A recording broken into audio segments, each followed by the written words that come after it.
కోరుట్ల గులాబీ పార్టీకి కంచుకోట నియోజకవర్గం ఏర్పడిన నాటి నుంచి ఇక్కడ గులాబీ జెండానే ఎగురుతోంది. అలాంటి సీటులో ఈసారి ట్రయాంగిల్ ఫైట్ తప్పేలా లేదనే టాక్ వినిపిస్తోంది. వరుసగా 4 సార్లు గెలిచిన సిట్టింగ్ ఎమ్మెల్యే కల్వకుంట్ల విద్యాసాగర్ రావు ఈసారి తనయుడి కోసం పోటీ నుంచి తప్పుకోనున్నారు. ఆయన గనక పోటీలో లేకపోతే బీఆర్ఎస్ మరోసారి గెలుపు జెండా ఎగరేసే అవకాశం ఉంటుందా అన్నదే మెయిన్ క్వశ్చన్.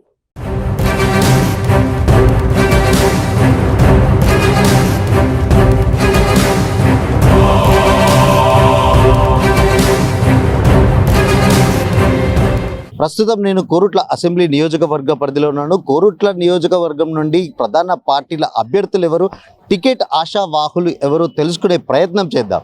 కరీంనగర్ జిల్లా అంటేనే ఉద్యమాల కిల్లా. తెలంగాణ రైతాంగ పోరాటం, నక్సల్ భరీ ఉద్యమం, తెలంగాణ సాయుధ పోరాటం నుండి బలిదశ తెలంగాణ ఉద్యమం వరకు కరీంనగర్ ఉమ్మడి జిల్లానే కేంద్ర బిందువుగా నిలిచింది. ప్రస్తుతం కరీంనగర్ జిల్లాలో కొత్తగా 4 జిల్లాలుగా విడిపోయింది. పెద్దపల్లి, సిరిసిల్ల, కరీంనగర్, జగిత్యాల జిల్లాలుగా విడిపోయాయి. ముఖ్యంగా 15 మండలాలతో జగిత్యాల జిల్లాగా ఏర్పడింది. దీంతో జగిత్యాలలో 3 అసెంబ్లీ నియోజకవర్గాలున్నాయి. జగిత్యాల, ధర్మపురి, కోరుట్ల సిగ్మెంట్స్ గా ఉన్నాయి. ముఖ్యంగా కోరుట్ల నియోజకవర్గానికి ప్రత్యేక స్థానం ఉంది. 2009లో కొత్తగా ఏర్పడిన కోరుట్ల నియోజకవర్గం గులాబీ పార్టీకి కంచు కోటగా మారిపోయింది. ఈ కోటలో ఎలాగైనా పాగా వేసేందుకు కాంగ్రెస్, బీజేపీ పోటీ పడుతున్నాయి. నియోజకవర్గాల పునర్విభజనలో మెట్పల్లి నియోజకవర్గం కాస్త కోరుట్లగా మారిపోయింది. ఆ తర్వాత ఇక్కడ కారు జోరు కంటిన్యూ అవుతూ వస్తోంది.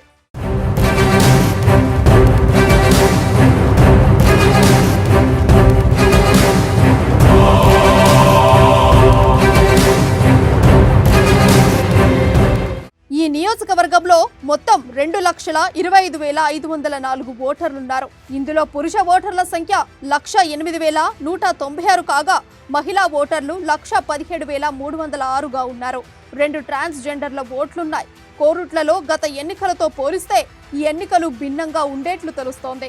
కోరుట్ల నియోజకవర్గంలో రాబోయే శాసనసభ ఎన్నికల్లో పోటీ చేసే ప్రధాన పార్టీల అభ్యర్థులు వారసులు కావడం విశేషం.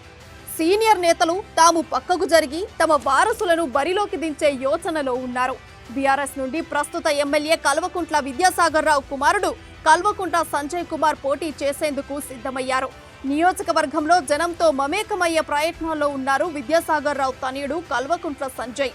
వృత్తిరీత్యా డాక్టర్ కావడంతో ప్రజలకు వైద్య సేవలు అందిస్తున్నారు.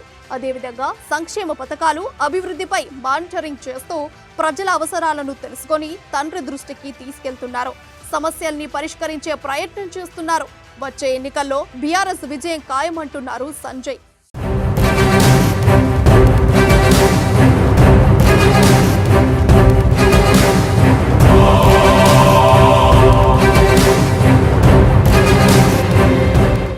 ఇక కాంగ్రెస్ పార్టీ నుండి పోటీ చేసేందుకు ఎక్కువ మంది ఆసక్తి చూపుతున్నారు. మాజీ జెడ్పీ చైర్మన్ రాజేశ్వరరావు వారసుడిగా కల్వకుంట్ల సుజీత్ రావు, మాజీ మంత్రి జువ్వాడి రత్నాకర్ రావు తనయుడు జువ్వాడి నరసింగారావు, మాజీ ఎమ్మెల్యే కొమిరెడ్డి రాములు తనయుడు కొమిరెడ్డి కరంచంద్ టికెట్ కోసం పోటీ పడుతున్నారు. టికెట్ మాదేనని ఎవరికి వారే ప్రచారం చేసుకుంటూ ప్రజలతో మమేకమవుతున్నారు. ఈ దిశలో వారు తమ ఆలోచనలకు పదును పెడుతూ ఎన్నికల గోదాలోకి వెళ్లేందుకు రంగం సిద్ధం చేసుకుంటున్నారు. ముఖ్యంగా జువ్వాడి రత్నాకర్ రావు వారసుడు నరసింగరావు కోరుట్ల నుండి 2 సార్లు పోటీ చేసి ఓటమి చెందగా ఈసారి ఎలాగైనా గెలిచి అసెంబ్లీలో అడుగు పెట్టాలనే పట్టుదలతో నియోజకవర్గాన్ని అంటి పెట్టుకుని ఉంటున్నారు.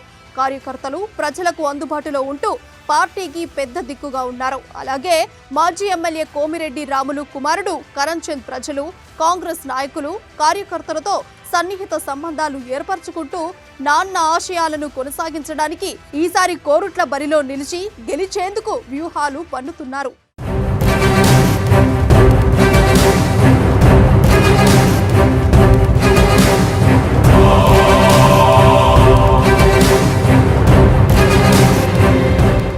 కోరుట్ల బరిలో నిలిచేందుకు సర్వేసుల గంగారెడ్డి వారసుడు సిద్ధార్థరెడ్డి అమిత ఆసక్తి చూపుతున్నారు.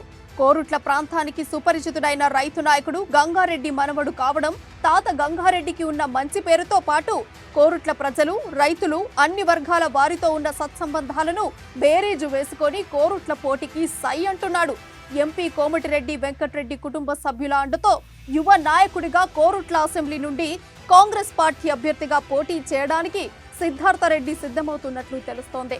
టికెట్ కోసం పోటీ ఎక్కువగా ఉన్న దృష్ట్యా ఇక్కడి మహిళా ఓటర్లను ఆకర్షించుకునేందుకు సిద్ధార్థరెడ్డి భార్య జస్వంతిని పోటీలో నిలిపేందుకు కూడా ఆలోచిస్తున్నట్లు తెలుస్తోంది. ఏది ఏమైనా కోరుట్ల అసెంబ్లీ సీటు విషయంలో కాంగ్రెస్ పార్టీలో తీవ్ర పోటీ కనిపిస్తోంది. ఎవరికి వారే టికెట్ కోసం తమకున్న సంబంధాలతో పావులు కలుపుతున్నారు.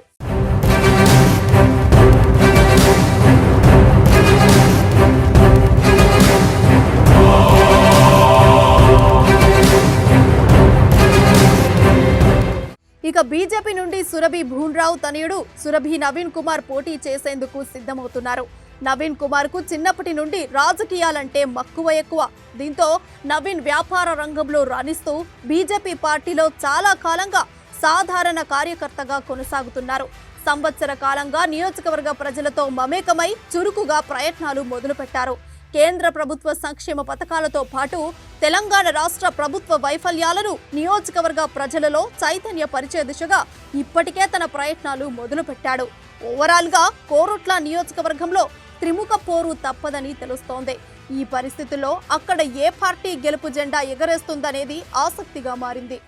నా పేరు సురభి నవీన్ కుమార్. నేను గత సంవత్సరం నుంచి ఫుల్ టైం భారతీయ జనతా పార్టీ కోసం పనిచేయడానికి వచ్చినాను. చిన్నప్పటి నుంచి ఎప్పుడు భారతీయ జనతా పార్టీ మీద ప్రేమ అభిమానం ఉంది. కానీ 2014 నుంచి భారతీయ జనతా పార్టీలో పనిచేయడం జరిగింది. డైరెక్ట్గా కాకుండా కానీ ఇండైరెక్ట్గా పనిచేయడం జరిగింది. ఫుల్ టైం యాక్టివ్గా లేకుండే. కానీ గత సంవత్సరం రోజుల నుంచి ఫుల్ టైం కొరుట్ల నియోజకవర్గంలో పనిచేయడం జరుగుతుంది.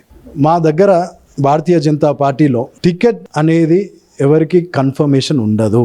ప్రతి ఒక్క భారతీయ జనతా పార్టీ కార్యకర్త టికెట్ ఆశించవచ్చు. కానీ మీ ఎంత పని చేస్తామో దాన్ని బట్టి, do you have the capacity or no, అది నువ్వు చేసే పనిని బట్టి, if you are eligible only then you will deserve the ticket అని తెలియజేస్తుంది. అది మా ఒక అధిష్టానం కూడా పనిని చూసి టికెట్ ఇస్తుంది తప్ప, టికెట్ అందరూ ఆశించవచ్చు, దాని దిశలో పని చేయమని చెప్తారు తప్ప టికెట్ ఎవరిది అని ఇప్పుడు కన్ఫర్మ్గా ఎవరికి చెప్పరు.